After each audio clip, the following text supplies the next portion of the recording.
Is your computer not turning on? Don't worry, let's troubleshoot this together. First, let's check the power. Make sure your computer is plugged into a working wall outlet. It sounds simple, but sometimes the outlet itself might be the problem. Try plugging a lamp or phone charger into the outlet to see if it works. Next, check the power cord connecting your computer to the outlet. Is it securely plugged in on both ends? A loose or damaged power cord can also prevent your computer from getting power. If the cord looks damaged, you might need a new one.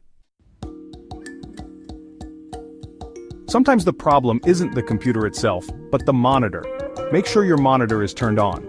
Look for a power button on the monitor and press it. Is there a light on the monitor indicating it's receiving power?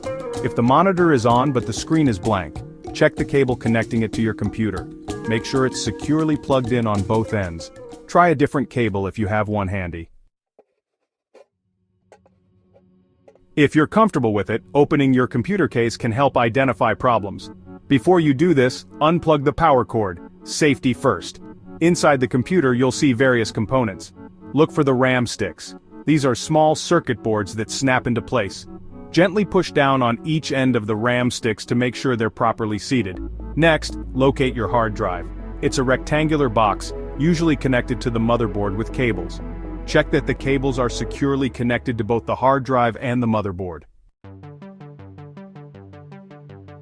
When you try to turn on your computer, listen carefully. Do you hear any unusual beeping sounds? These beeps can sometimes be error codes signaling a problem. Also, pay attention to any strange smells like burning plastic. This could indicate a serious hardware issue. If you notice a burning smell, immediately turn off and unplug your computer. Do not attempt to use it until a professional has inspected it.